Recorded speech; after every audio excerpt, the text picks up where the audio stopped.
Hey everybody, it's 9:14 a.m., November 11th, Monday, 2024. It's the morning time. This is Golden Kaleo on Kaleo Podcast. And today's going to be a good day. Just wanted to start it off and right out of a meditation, just speak my mind, whatever's going on in there. And it's feeling like a no thought, head empty sort of deal right now. Other than the fact that I feel like it's going to be a good day today. And just wanted to log down that I'm aware that it's going to be a good day today. I hear birds chirping outside. I'm laying down in my bed right now and just feeling good, feeling refreshed from a really good gig last night, and feel like I can take on the world. Tomorrow I'm gonna do my first Muay Thai lesson at a gym nearby, so really excited about that. Today I have a wedding vow renewal at Magic Island, and kind of looking forward to that too. It's funny because the officiant, there was a laundry list of things to do for the officiant.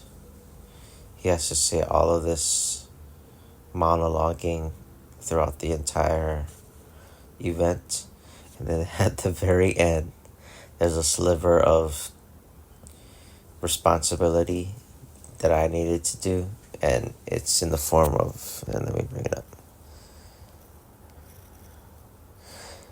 It says, officiant gestures toward the ocean as soft Hawaiian music begins. And that's literally after a mountain of words and stipulations that the officiant has to follow. So that was really funny to see. But yep, another day, another dollar,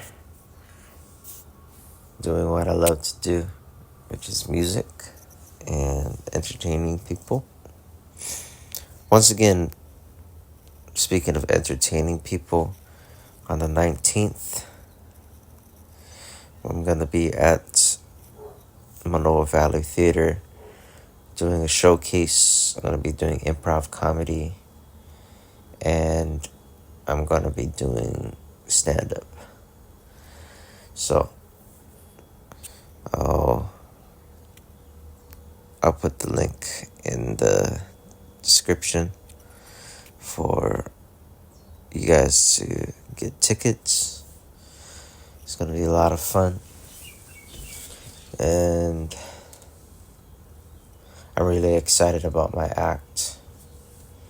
I haven't done it in a few months. I've just been doing improv the entire time, so I honestly don't know if it's gonna go well, but that's why I'm excited. I love learning. I love learning when things go bad, learning when things go good.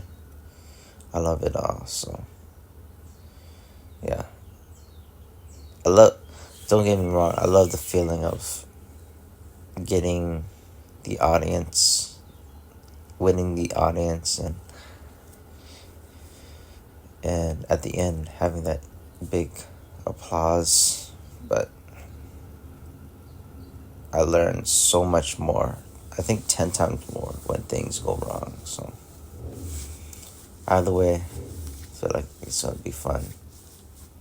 But I also have a feeling that it's gonna go well because I kept myself sharp with improv. Improv. I think improv is not harder than stand up, but it prepares you very, very well for stand up. There's so much times in improv where there's silence, and I think in improv, people get nervous about silence. At least the newbies.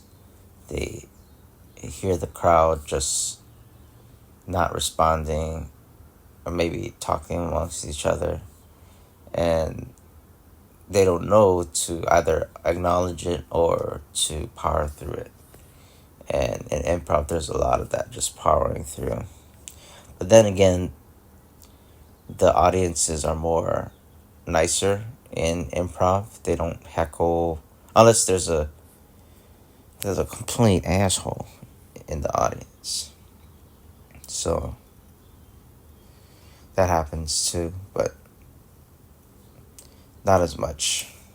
I think it's part of the art form for people to heckle in stand up. So that's very much the reason why I cling to improv when there's no stand up time. But also, when there is stand up time and there's less improv time, I don't mind that either. I just don't have as much moments to cling to stand up because there's so little open mic space that I feel comfortable failing at. And yeah, man, you hear a lot about these stories of, oh, you have to go to the open mics, you have to do the clubs and stuff, and you gotta bomb. And I'm like, motherfucker, I don't wanna do that shit. I've already bombed for years as a musician, doing shit gigs and just eating my balls on stage when no one was paying attention. Like I'm done. I'm done with that. I'll bomb here and there, and it's funny. And I bomb at improv too. There's like a ton of stories that I was like, oh shit, why did I do that? But I'd rather bomb in a safe environment rather than bombing in a hostile environment. And stand-up comedy is a very, very, very hostile environment. So, yeah, I'm glad my life is set up in a way where I can get my work in doing improv and then pop out at a stand-up comedy opportunity, which will happen once again on the 19th November. I believe the time is like 6:30 or something, or that at least that's when I have to go on to do sound check or warm up and all that stuff. So 6:30 is my warm up call time, and then I think the doors open like 7 o'clock or whatever.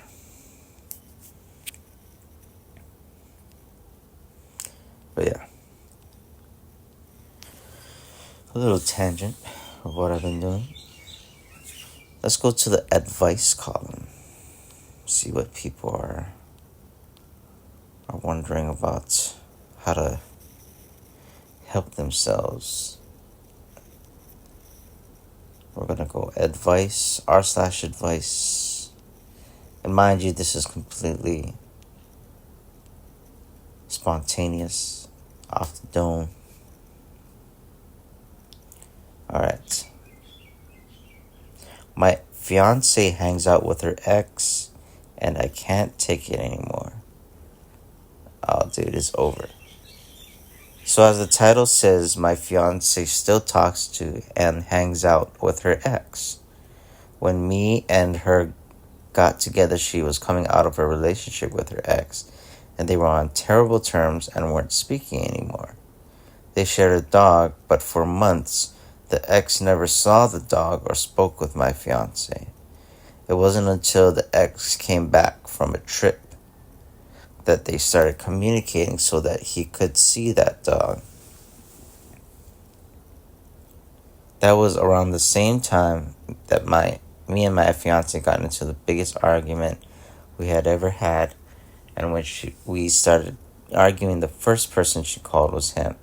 She cried and vented to him about our relationship and told me that because I'm messing up, she should be allowed to have her friend back. Oh my gosh.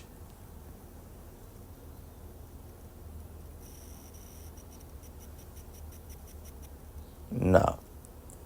Dude, that's the end.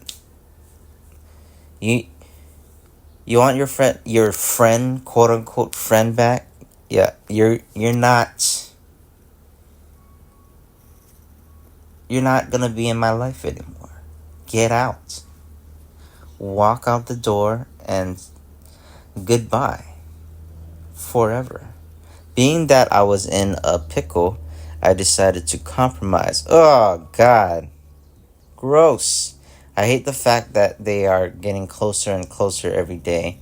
At one point, it was then texting back and forth to see when would be a good day to pick up the dog.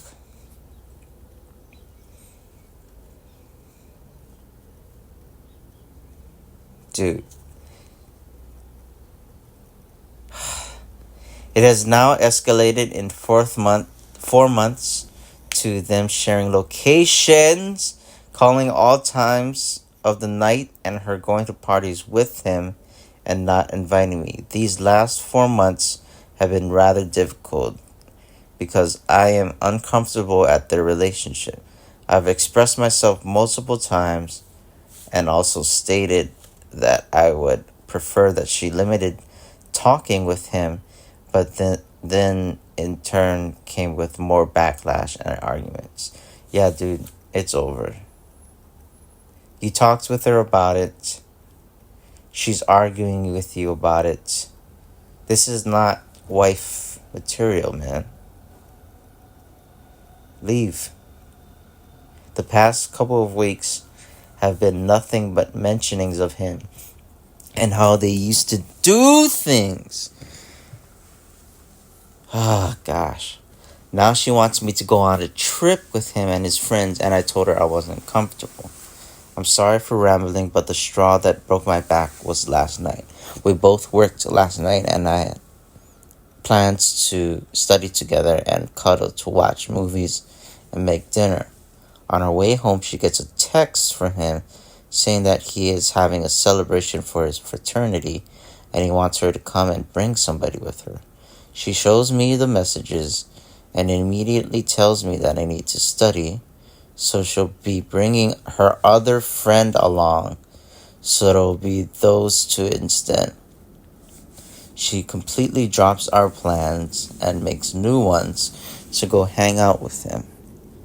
I was clearly upset and asked her to stay home, but she said that her friend really wanted her to go, so she went. She left home at 12 a.m. and didn't return until 2:40 a.m. At this point, I'm done. I felt abandoned, and when I expressed myself, she insisted that we weren't going to do this tonight, and she'd rather sleep at her friend's house instead. She did come back home, but was drunk and out of it. I don't know what to do anymore. Should I leave, or should we try to work it out? She also stated weeks ago that she would never want to live a life without her ex, which is now her friend. Yeah, dude. Get out. Yeah, one of the comments says, so you're the side piece of your own relationship? Damn. Yeah, man, what are you doing? What are you doing? When you were envisioning yourself marrying someone, did you envision her hanging out with her ex-boyfriend and not inviting you, your her supposed fiance. It's like, what? Why do people get themselves into these situations? Just leave.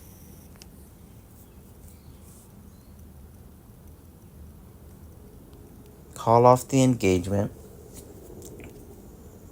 And if she gets angry about it, you know what the screwed up thing about it is? If you call off the engagement, she's probably not gonna even care because she hung out with her friend that used to be her ex.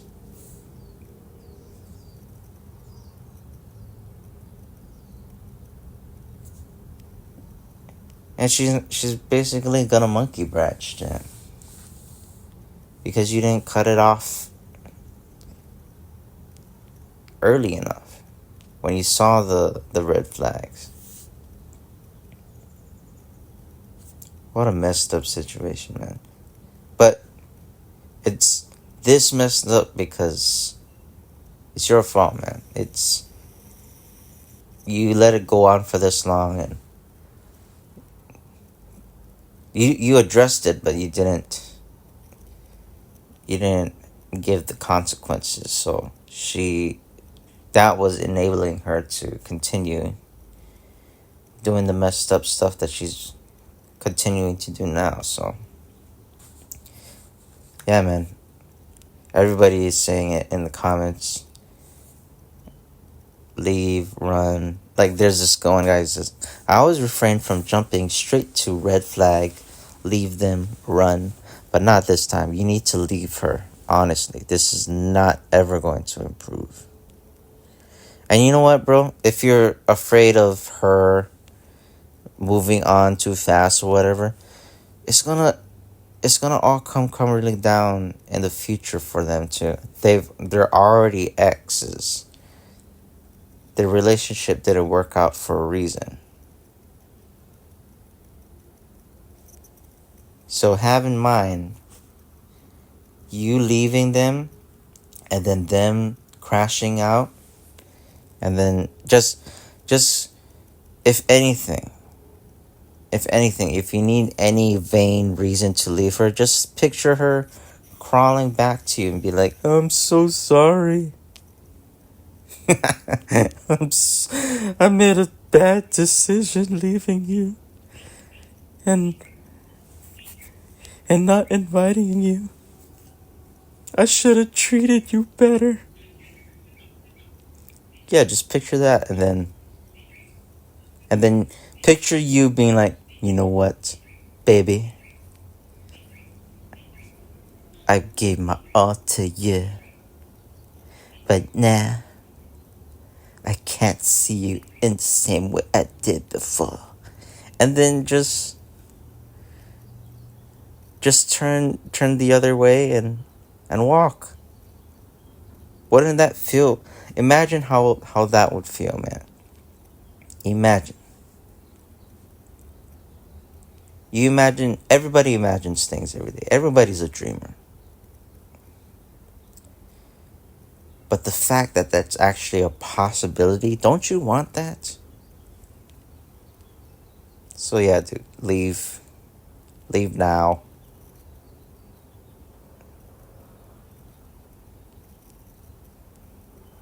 Somebody's saying it's a total rage bait doormat story. I don't buy it. Someone says it's definitely rage bait. Nobody is this pathetic. Man, you'd be surprised. When I was doing gigs in Waikiki like years back. Oh, sorry guys, a helicopter's coming over.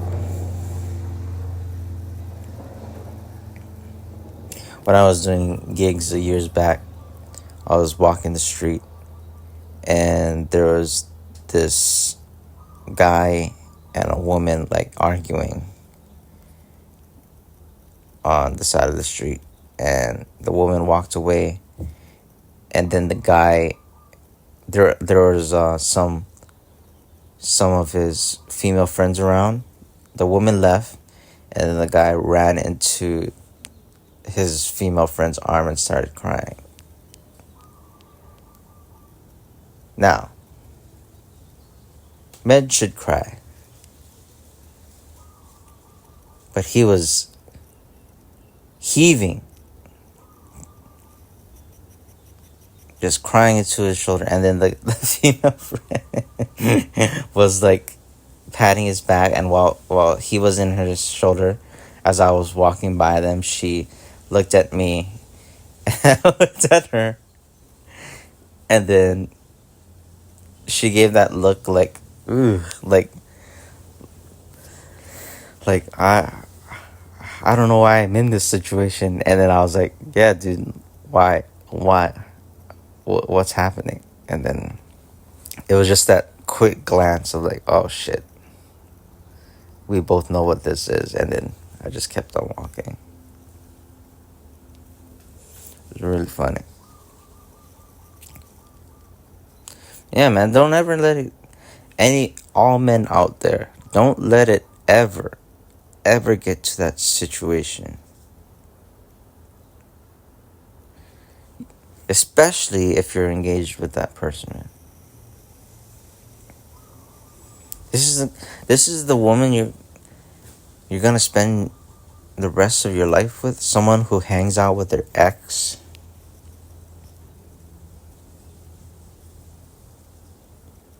And goes to events and hangs out with him without even inviting you? That's terrible. Don't ever do that.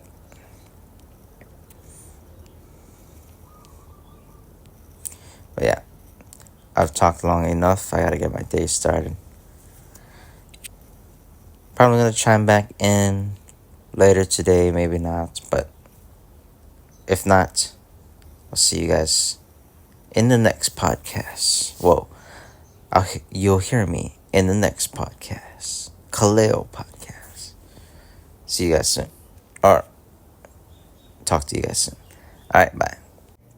Alright, jumping back on. Today is the 12th, November 2024. And it's 7:04 a.m. as I start this. Yesterday I started this podcast at 9:14 a.m. I forgot to do a timestamp. So 9:14 a.m. Monday, November 11th, 2024. Today's Tuesday, the next day. And yeah, I just wanted to log down what happened at my gig at the vow renewal. So I got there. The parking was super easy. It was at Magic Island. And it was just a breeze parking there. I actually got to chill in the car for a bit because it was raining and the sun wasn't out, so it didn't make the car scorching hot. So I was just chilling in the car. And it was cool because when it was time for me to go, like I usually leave like 15 minutes before, 5 to 15 minutes before I gotta be there. It depends how far it is. And if I know the location or not. I just got like a very blurry picture from Ben, who got me the gig of where I needed to be. So I was like roaming around for a bit trying to see where the vow renewer was, because there were like 2 or 3 people doing wedding pictures and stuff. So I was like, is that it? I had to take a picture of bride and groom like taking their wedding pictures and then sending back that to Ben. And I was like, is this the couple I gotta sing to? And then he was like, no. But then I got the contact information and of the officiant. The officiant's name was Joffrey. So I went over and then I called Joffrey. I was like, hey, I'm trying to find the location. Do you guys have like a tent or whatever that I can spot? And he was like, I see you. You have a umbrella with you and an ukulele in your hands. And I was like, okay. And I literally did a 360 turnaround. And then I finally saw him. Yeah, it was at a white tent, like very Harry Potter like, because it looked like a white tent from afar, but then you go to it and like you look inside and it's just like a huge spread. There were couches, seats, like a table full of food and everything. I was like, okay, I'm seeing for rich people again. And then yeah, I met up with Joffrey, really cool guy, and he was like, how busy are you today? And I was like, just my first and only gig today. I'm gonna hang out with family. And he was like, all right, I have 8 I have 8 wedding vows and eight appointments that I have today. I don't know why, but it's everybody wanted to schedule their wedding stuff on Veterans Day. I was like, holy shit, man. Good luck with that. He was like, yeah, I need all the luck I can get. The next gig that I have is all the way in Eva Beach, which is literally on the other side of the island. So I was like, man. And then I thought about it. And I was like, wait, officiants. How much do officiants make? And then, here, I'll Google it right now. How much do wedding officiants make?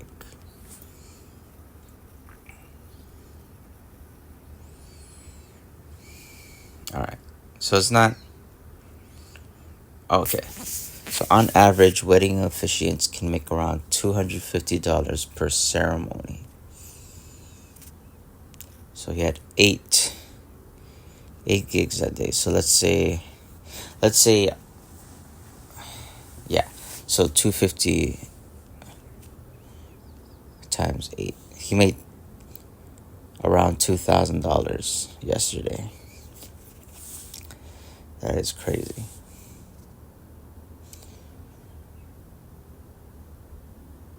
So, yeah, so I started like getting my stuff ready.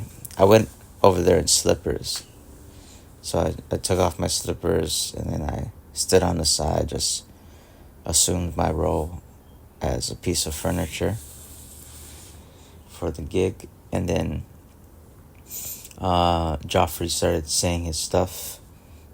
I think I said yesterday, like, I got a text from Ben saying all the laundry list of stuff that the officiant had to do, and then it's just me. Like literally my part in the list was like, and beautiful Hawaiian music starts playing. and that was me. And then so Joffrey started, and then it was funny. There was no song requests. There's no specific numbers or sort of planning that they had for me, but all Joffrey had to do was like mime like him playing an ukulele in his hands. He just like shook his little fingers, and then I was like, all right, cool. I'll just play anything. So I played White Sandy Beach for the first number, and then the family. It was just like a total of 8 people there, including me. It was me, Joffrey, and a camera guy, and the rest was the family. It was the husband and wife renewing their vows, and then three of their family members. And it was actually a very touching ceremony because the wife spoke a different language. I think it was Chinese, because they were saying 谢谢. I have no idea. Let me check. Thank you in Chinese. Oh yeah, here we go. Yeah, they kept on saying 谢谢, and I just put it up on Google. It says Chinese. So they were speaking. The English side was speaking, and then the Chinese side was speaking. But both sides, they were in tears, and just like tears of joy, being so proud for the both of them. And it was really cool to see. And then when the mom went up, and then she spoke Chinese to the both of them, and seeing her just well up in tears, I was like, dang, that is crazy to see just how her emotions was just transcending the language barrier that I was experiencing in that moment. But yeah, that was a very powerful moment.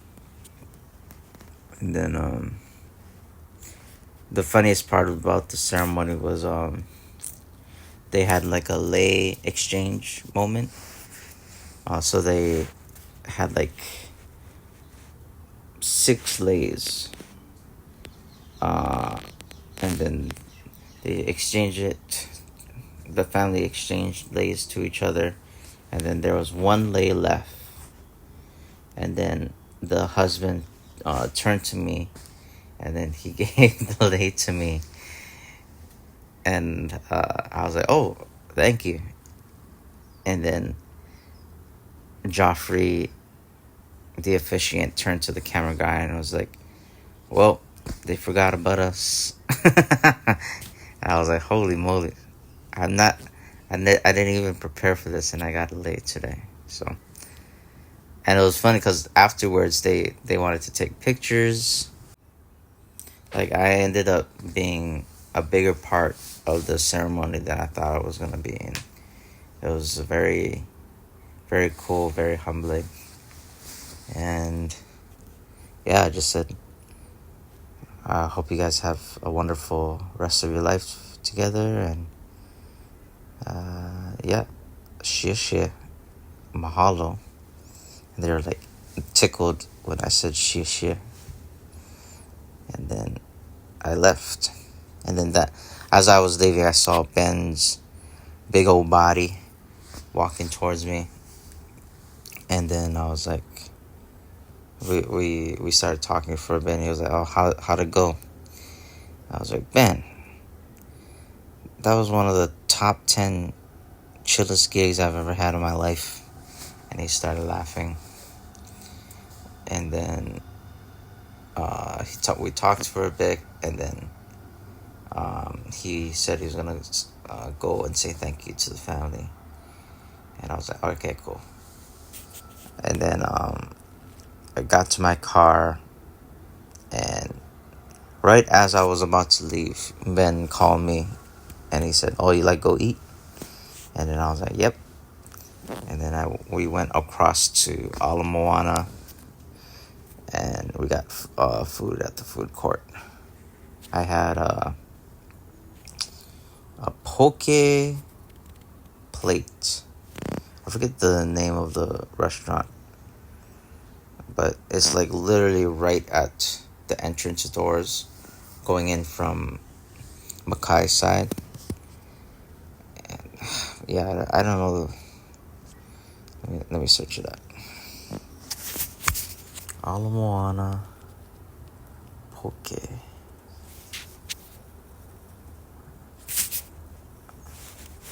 Yeah, 1 second. Okay, I found the location, but I don't know if I should say it on the podcast. I'm not gatekeeping or anything. I want some of that sponsorship money. But yeah, I ordered poke over there and just chilled with Ben for a bit. And yeah, Ben and I, we have a few gigs this coming week. We got Moana Surf Rider on Thursday, PK on Friday, sorry. And then we got 2 main gigs on Saturday. I think the first one is Royal Hawaiian, and then afterwards we're playing Halikoa. And I love playing Halikoa, man. It's so fun. People are requesting all the time over there, and they're like, I don't know, it's like a good challenge to be able to get as much requests in as possible until they request Freebird, and then I'm like, nope, Freebird, more like no. So that's what I'm gonna do. That's what my weekend looks like. But anyways, yeah, just wanted to finish out this podcast, man. I was like, I started recording in the morning, and then right as I was about to leave, I was gonna start recording again as I was driving home. But then Ben called me, and I was like, okay, gonna hang out with Ben. But yeah, that was what my day looked like yesterday. Today I'm going to get into martial arts again. I had a free trial at a Muay Thai gym. It's like a hybrid Muay Thai and Brazilian Jiu-Jitsu, so that's exciting. I'm not gonna do anything crazy like compete or anything, but I'm just trying to get back into shape. Jesus Christ, I look like, what do I look like? I look like a menehune. Like, you know, on that menehune water company, like the mascot and stuff, and his stomach is like poking out and stuff. That's literally what I feel like. So yeah, that's what's happening today, and yeah, hopefully it goes well. I wouldn't be surprised if it doesn't, because yeah, martial arts in me hasn't been like a good mixture for a long time. I used to do karate when I was in, when was that? I think when I was in 3rd grade or something. I just got overwhelmed. I was like, I don't want to do this anymore. But see what that gets me, looking like a menehune.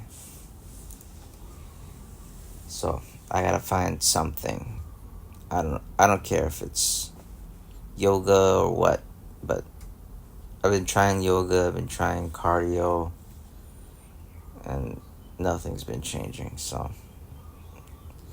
I think I just need to bite the bullet and just find something that challenges me enough and like just has that perfect balance of fun and challenging. And from all the Reddit posts I've read on the r/Muay Thai subreddit, people are saying it's fun. So I'm just praying that that's exactly the case. But we'll see. But anyways, that's it for the podcast. See you guys in the next one. Take care. Bye-bye. Alright, it's 12:07 a.m. midnight, 7 minutes after midnight, on Wednesday the 13th, November 2024. And I just did my first Muay Thai session today. And holy shit, I am spent. Everything is sore. But the beautiful thing is, everything is sore, but everything doesn't hurt anymore. Like I would stand up before I started Muay Thai, and I don't know if this is gonna continue, but I would get out of bed and I would literally be limping everywhere because my body would hurt, and I was like, why is this happening? Like, I never power lifted in a while, and I was still getting out of bed, like, just everywhere being sore. So I was like, why is this happening? So one thing I did was I rolled out. I have this roller that I have in the living room, a mini roller, and I just rolled my Achilles heel, both sides, and from there that fixed so much. Like, I started not only walking normal again, I was able to start running, and I basically ran and did jump ropes, and also a few strength and conditioning or resistance training in the laundry room. But yeah, that was, I can't believe I didn't do that a long time ago. But going to the Muay Thai session, yeah, I'm starting from not ground zero, but there were so many times that I felt like a dummy throughout the entire session, which is what I want. I don't want to have everything figured out. I want to learn as much as I can going into it. And so we started, like, I went to the gym. It was closed when I got there. It was around 8:50 a.m. I got there. The session started at 9 a.m. And the first person I met was Coach Kiana. And she introduced herself to me. I introduced myself to her. And we both walked in. And then there were 3 other guys that got in there. One of them, I don't know their name, but he works as in the Navy branch. That's all I know. But he works in the Navy. There was another guy named Alex. He had a purple shirt and a bowl cut hair.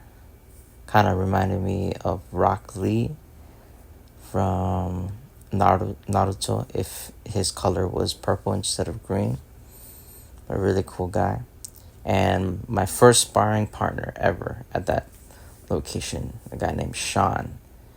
He was a taller guy. He was kind of balding, but still had hair, like residue of hair. And he had a mustache, gray shirt, and really cool guy. He was very patient with me. He knew that I was new, but then he would like give me pointers and tips and stuff. And then Coach Kiana saw that, and she came by and corrected him. And he was like, okay, sorry, don't listen to me. And all in all, it was just a really tiring session. Like, Coach Kiana saw that I was getting tired. Like, there was one point where I kind of rolled my ankle a little bit. It wasn't all the way. It wasn't the worst rolling of my ankle that I've ever had before. But once Coach Kiana saw that, she was like, okay, Golden, go on the bags. And I started working the bags and just chilled out from there. So this session I went all out. We were doing, the drill we were doing was we jabbed, we dodged our training partner's jab, and then we did a 1-2, and then we switched our stance, and then we kicked. We did a Russian fighting stance today, and it was just basically, we're kind of like dancing back and forth on our toes the entire time. So that was basically the gist of today's practice, just doing that drill over and over and over again. The session started with us doing, I think, 20 push-ups, 30 squats, and 15 burpees. I only was able to do the 20 push-ups, and then I only got to like 15 squats before the session started. So that warm-up was really fast. I don't know if that was purposeful for her to like breeze through the warm-ups like that. Like, I don't know if I'm pretty sure it was because I couldn't keep up, but I think next time I'll just try my best to finish the entire warm-up in that time she gave us. Or just start, like, I'll stretch at home, and then once I get to the gym, I just start warming up and stuff. That way I get my strength workout rather than just cardio the entire time. But yeah, man, I enjoyed my first session of Muay Thai. I think I'm gonna go light in a couple of days, or tomorrow when I go back and do my next Muay Thai session. I thought I was gonna be able to do every single day, but Coach Kiana, and I was reading up on Reddit too, and she gave the same advice as Reddit was giving, where you should start training Muay Thai just once a week. Maybe twice a week if you really want to get into it, but keep it there once or twice a week. You shouldn't exceed that amount of times per week, or else you're just gonna burn yourself out. But I really want to up my sessions, because I paid for the, like, each month is like fucking expensive. It's like 170 or something. And just for that gym, if I wanted to go go up, it's not that much. It's like a $10 increase if I wanted to access all the gyms on the island. But yeah, for this gym, I'm able to go to as much classes as I want. So it sucks that I gotta start slow, but it would be unwise to just go at it every single day after not or while I'm unconditioned and still need to condition myself with cardio and stuff. So and also, if I do push myself too hard, I'm gonna end up like one of the students threw up today. I don't know if it was because he ate breakfast or he was getting fatigued from the workout, but yeah, I was when he went outside to throw up, I was like, oh shit, I am so glad I didn't eat anything before I started, and I should keep that a regular thing where I just go training on an empty stomach, and then after that is when I eat. But yeah, after training I was like, holy shit, I need to eat. I'm so fucking hungry. So I went straight to L&L's, got a barbecue chicken plate, and on my way home, because I had improv in the evening time, so that was from 7 to 9:30. At 9:30, I went straight to this late night place where I got a mixed plate of beef stew and teriyaki meatballs and rice and mac salad. And I was like, okay, cool. I feel like I got my calories in.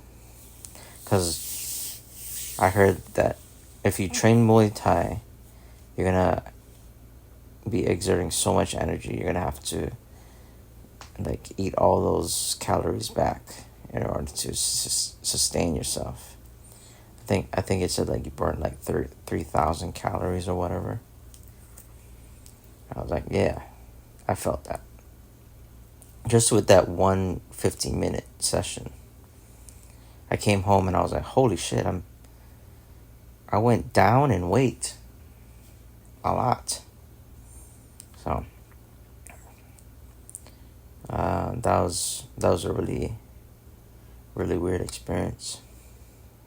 But yeah, my Muay Thai journey starts now. I don't know if I should jump into the jiu-jitsu classes. They have jiu-jitsu every Monday, Wednesday, Friday. I don't know about weekends. I gotta check, but I would love to get into jiu-jitsu too. However, I gotta pick one.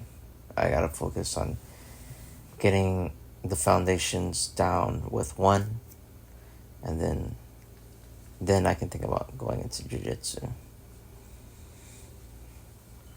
I don't know what the martial arts gurus think out there, if I should do both. But yeah, I can't ask anyone for help right now. I just gotta figure it out on my own. It would be cool to do jiu-jitsu too, because that would basically be at the very least 50 minutes of hardcore cardio every day, and I would see my gains like really, really fast. But I'll take it one step at a time. I don't want to rush myself. I'd rather enjoy the process rather than push myself and then I don't enjoy it anymore. Because you know what I heard? I was on Reddit and I was just reading up stories about, oh no, I was on YouTube actually. There was, I even saved the video. There's a video on YouTube called Why MMA is a Bad Career. Or it literally says why MMA is bad career. So 10 out of 10 grammar right there. But in the video it said something like MMA is a terrible career to have if you want to fight to provide for your family, because most people don't make it, and if you do make it, then you'll have injuries like CTE and all that stuff, and you'll get paid really shitty for the first like several years of trying to make it. And then when you do make it, it's just you gotta do all of that, sustain your, like, try to be prone to injuries and stuff for the rest of your career. And good luck trying to do that with fucking trained killers all the time, just right across from you, just someone who wants to punch your face in. So I was reading the comments and they were like martial arts as a hobby. There was a comment that literally said martial arts as a hobby equals happiness. Martial arts as a career equals lifelong pain or something. And just every single one of the comments just saying don't make martial arts your career. That's a very, very unfortunate path. And they said something like, if you're a prodigy and stuff, even those people just, they either burn out, like, as they get to a certain age, and they can't sustain their career past their 40s. That's like the cutoff. So if you just make it as something that either you have fun doing it, or just something that you do to kind of keep yourself in shape and be a part of the community, a community of people who are strong and very wise about martial arts and stuff, then that's a pathway that many people should follow, according to everyone in the comments. So yeah, I already know right now I'm not gonna be a fighter. I'm just in it for the cardio. But I respect everyone who wants to go pro. It's a really, really tough life, man. And I already know. I already have a career. I mean, I was put on this earth to do music, and I don't want to say that's it, but I love doing other things. I love doing comedy. I love computers. I like figuring things out with code and stuff. I like video games, and then right now I'm so excited about doing martial arts. I think that's a really, really cool journey that I'm about to go on. So yeah, music is my main thing, everything else is just I think actually will feed into my music and my performance and my entertainment and stuff. I think I think that's a cool way to look at it. Is like just have something be your core. Mine, for me, it's music.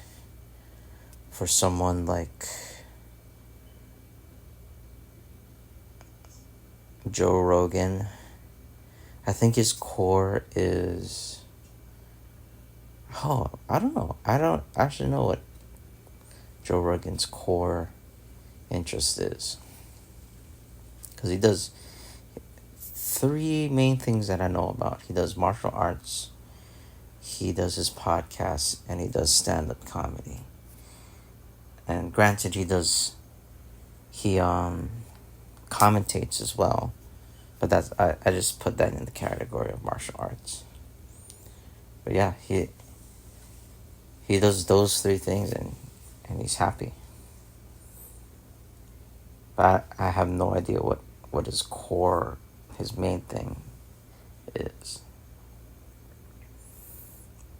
But yeah, someone like Joe Rogan, those are his main things.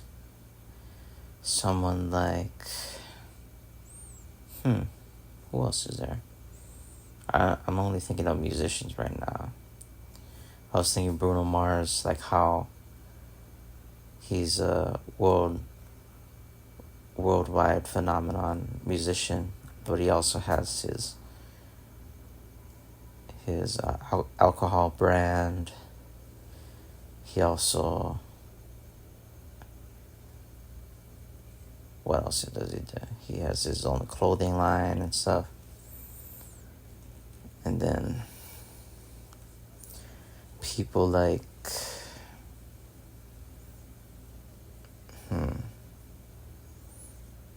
the only other person I can think of that's outside of music is how, like Donald Trump, he has his core right now is being president, but he's an entertainer.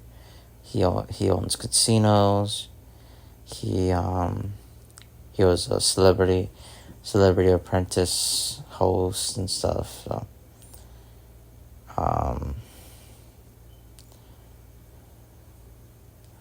So yeah, just using people as I'm trying my best, people, using analogies, but using people who have like just their core thing, and then everything else not only follows that core thing, but like enhances their core thing. So once again, right now my core thing is music, but who knows, maybe in years time I'll find something that can be my new core thing. I think music will always be a part of myself, but I definitely can see in the future how more stuff can be my core thing. But that's going off on a tangent. What else happened today? Yeah, today I did improv. It was really good. I'm learning from Jarek, and Jose was there too. Today we did a lot of mind memory stuff today, which is always kills me. I think that's like the weakest part of my improv skill set. We did a game called Grandma's House, and everybody goes around and says, I'm going to Grandma's house and I'm bringing an apple. And then the next one is the next person has to go, I'm going to Grandma's house and I'm bringing an apple, and then they add on a thing, and I'm bringing an apple and I'm bringing an orange, and then the next person has to say the last two people's thing, and then so on and so forth until it gets crazy. Like we had it got to the point where, like, the point is after each roundabout, you have to get a little bit more detailed with the item that you're bringing to grandma's house. So I had I started out with apple, and then my next round was purple heart. I'm bringing to grandma's house a purple heart. And the third one, my third roundabout, I was like, I'm bringing to grandma's house blue rock candy that resembles the meth from the show Breaking Bad. And I don't know why Breaking Bad was on my mind this evening, but I also added on the last round, like, I'm going to grandma's house and I'm bringing signed, autographed picture of Bob Odenkirk and Rhea Seehorn, where Rhea Seehorn is like kind of yawning and stuff, and then Bob Odenkirk is like doing finger guns to the camera, and that's actually a real picture. I don't know if Bob Odenkirk is doing finger guns, but Rhea is like kind of in this really adorable yawning pose.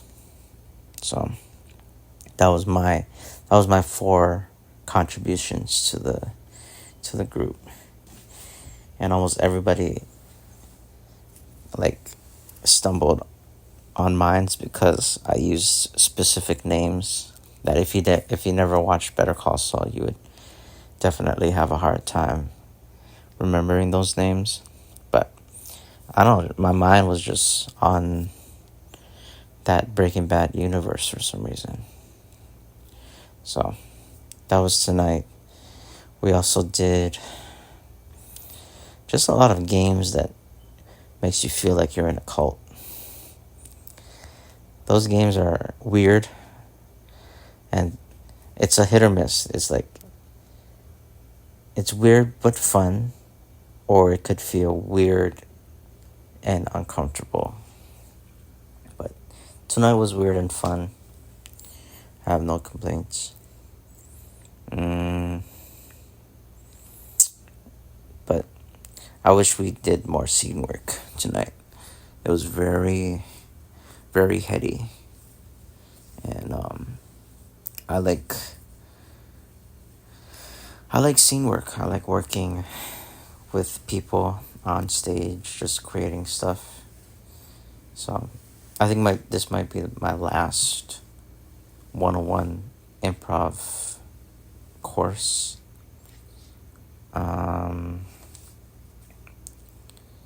And I just want to learn more. I really want to jump into courses or even just performances where it's pretty much all scene work. And yeah, that's pretty much it. But yeah, anyways, it's 12:35. I'm fucking tired. I want to go to sleep. But anyways, have a good one. Take care. This was the Kaleo Podcast. And I'll see you on the next one. Or you'll hear me on the next one. Take care. Bye-bye.